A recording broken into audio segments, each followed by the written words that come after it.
Hey, everybody. It's Eddie from Tokyo. This is your cryptocurrency update from Japan, and we're going to take a look at how many eyes potentially saw the opinion piece by attorney John Deaton.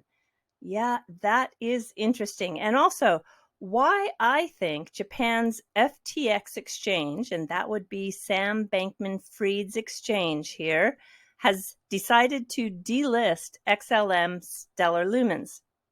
And also some comments you don't want to miss. They are from the former Ripple CTO, Stefan Thomas, and he talks about XRP. And last, did you know that there was a Japanese mayor that visited Ripple, their headquarters in San Francisco? And do you think they're building on the XRP ledger? Well, I can tell you one thing for sure. They weren't visiting Jack Mallers. And if you didn't get that, just Google the Lightning Network. All right, everybody, come on, let's go.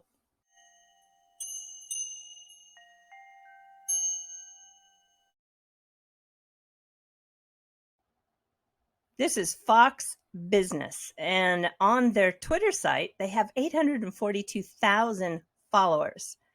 Attorney John Deaton weighed in on Gary Gensler, his ruling iron fist when it comes to his real power grab and the war against crypto in this opinion piece. And it's about a 9-minute read.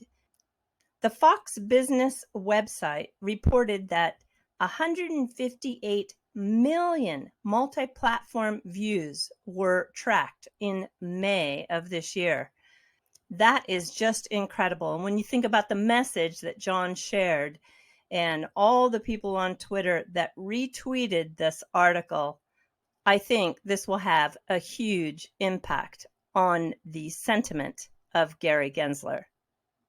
This article that John wrote and got published in the major media, it is really an important piece because it is going to take this kind of continued effort to get Congress to actually take some action. All right, XLM. I've had about 24 hours to think as to why the exchange that is run by Sam Bankman-Fried here in Japan, it's called Liquid by FTX, is going to drop XLM, Stellar Lumens, and also Cash will become effective as of September 16th, 2022 at 9 a.m. Japan Standard Time. When you also kind of step back and take a look, as of the 15th of August, only 10 of the 30 exchanges here in Japan are currently handling XLM. You've got 20 that handle XRP, and of course, all 30 handle Bitcoin.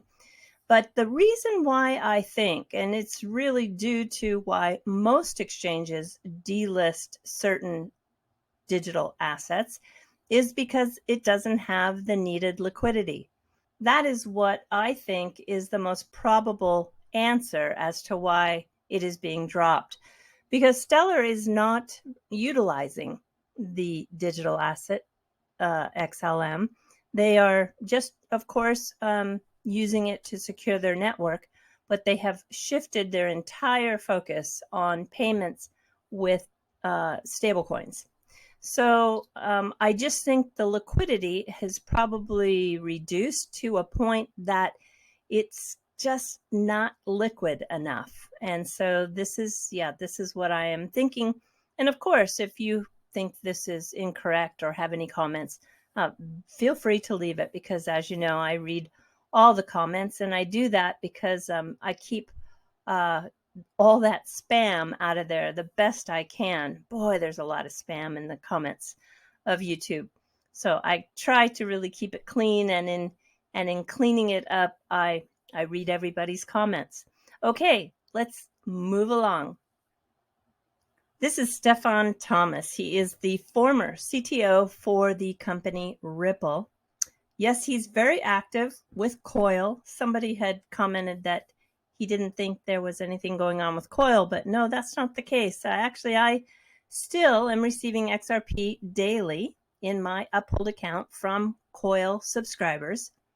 And he is very active with the Interledger protocol, especially with Mojaloop. So he is very active, very busy. And one of these clips that you're going to see actually came from the Coil website, and it's less than 2 months old. Just 2 minutes long here. But it was definitely in the early days when in the early days of crypto, it felt very adversarial. Like if you were working on the wrong project with the wrong philosophy, people would just not talk to you, not want to talk to you. Even people that I was very close friends with when I was working on Bitcoin were suddenly not talking to me when I was working on XRP. And definitely that's stuck with me because I'd never experienced anything like that working on web technologies or in the JavaScript community or just generally in the open source community, because it's much more collaborative. Do you have as much equal or less conviction about Bitcoin and crypto as the future of finance as you once did? When I first got into Bitcoin, it seemed like the solution, I think. And then I realized that because of this factor that I mentioned, which is it can't evolve quickly enough, I started to move away from the idea that like Bitcoin is the answer, and I started to look for a new answer.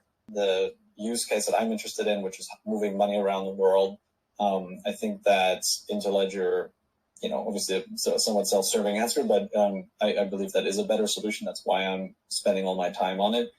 The other use case, which is, having a store of value, as well as in the case of other cryptos like XRP, for example, they're focused on being sort of a transactional asset, like a way to provide liquidity around the world. I still think those use cases are very much alive, and I still have a lot of optimism around those use cases. So it turned out to be useful, just not for the thing that I thought it was useful for, which is purely payments. Yeah, I kind of spent like almost a decade working on blockchains and cryptocurrency. And one of the conclusions I took away with was that there isn't ever going to be one cryptocurrency that wins, or like one ledger that everyone in the world is going to use, because there's so many different countries, so many different banks and financial institutions, and so many different use cases for banking and finance and payments, that you just can't agree on one technology that serves every use case the best. It was a bit sad, wasn't it, to think that his Bitcoin friends stopped talking to him when he went to work on XRP.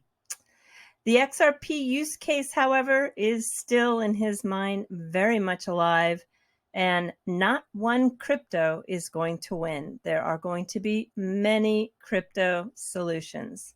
All right, this next clip is a sneak peek. It is of some exclusive content that I'm bringing to the Lighthouse Report, which is by Genfinity, and it is in the market Asia.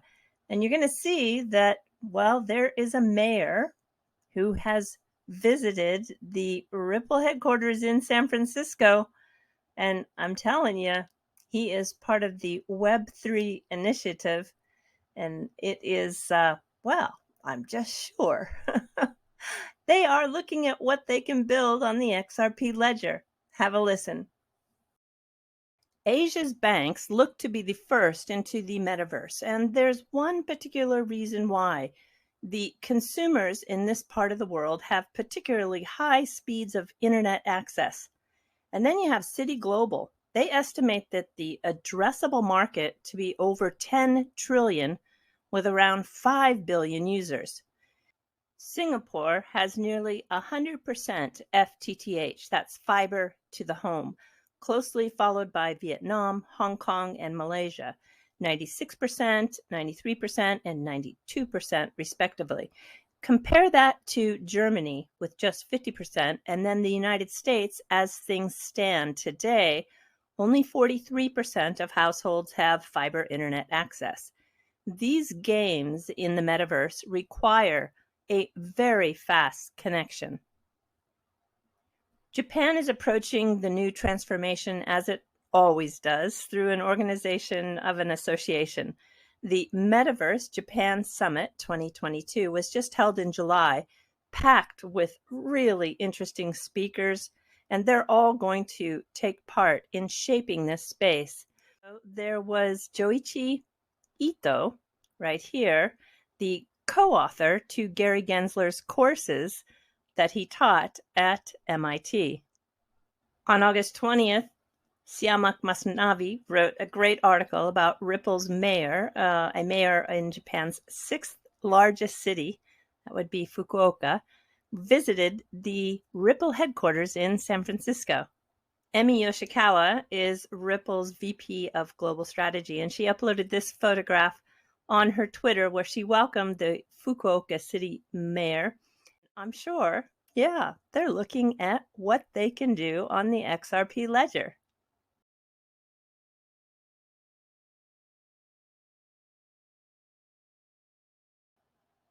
All right, everybody, we're jumping to the fluff. And do you know the game called Monster Hunter? If you do, you probably recognize this as a Rajang.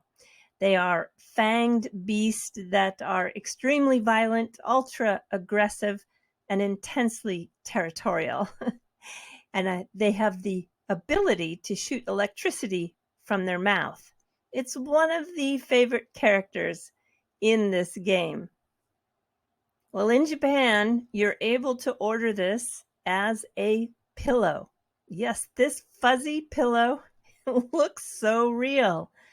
And you know what's interesting is when you play this game, this character can go into rage mode where most of his fur on the front of his body rises and becomes gold.